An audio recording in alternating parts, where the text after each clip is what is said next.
The trail project is about the Heiltsuk people reconnecting with the land in their territory.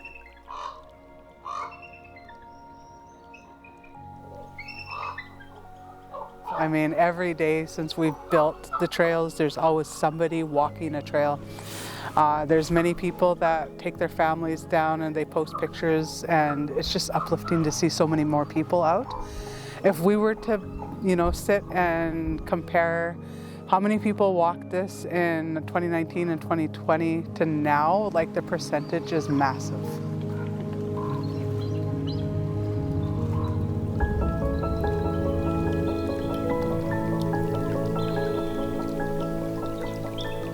Yeah, so working on these trails is very, very medicinal. It's very connecting. I moved back here on about 2020, and I felt some sort of disconnection. But being out here, I feel right. I feel like I'm at home. What we really want these guys to learn is that patience, really listening to the forest and building with it, and getting obsessive about the details and building an experience. We're always telling the kids, this is not a construction project, it's an art project. We're creating an experience, we're telling a story. When people come out here and walk this trail, they're gonna feel things, they're gonna have experiences, and that's what we're creating as a foundation for that to happen. Such a small part of town that we use, so there's so much space that we can use, and I hope to see Bella Bella from a different perspective.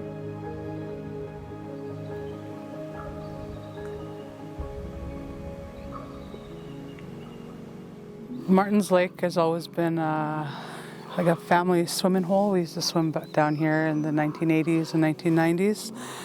One of my goals after I moved home in 2020 was to revive the space and build a sustainable trail.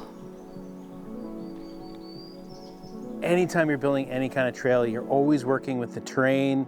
You're not trying to impose your will on it. You let the land, the terrain tell you how it wants to emerge the trail that you're trying to build. The funny thing with our line of work is that it looks very rudimentary what we're doing.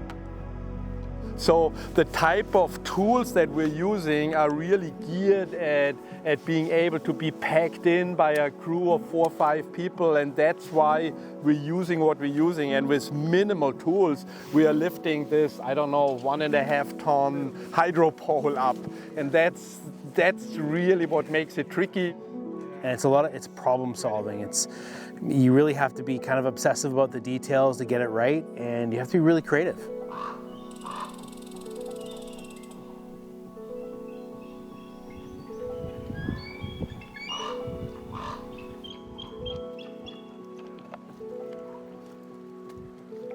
In 2021, we built through a bog, and that was one of the most challenging. It took about 8 months to build what we thought was going to be a good 4 months because you're moving moss and mud and just trying to find different ways to build this trail.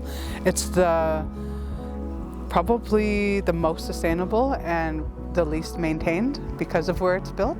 So what we do is we have Tom and Pat come in from First Journeys Trail, and they come through and then they teach the guys how to build a trail. It's really exciting to see what the guys kind of learn and the tools and the strengths that they get, because they built that first bridge on the other side, and then they continued on after Tom and Pat left, and they probably did about 6 or 7 more boardwalks and bridges so that we can make it around here safely.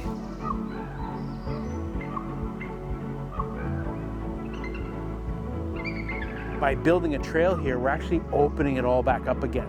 So this is kind of a good space where trails can actually lead to rehabilitation. They can actually enhance the environment and the capacity of the local ecosystem in which you're building.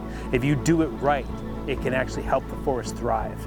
And I think it's a really good example of where, as humans, we're meant to be in the forest. We actually can contribute to the health of the forest in a good way. And that's the one thing we really learned from trails.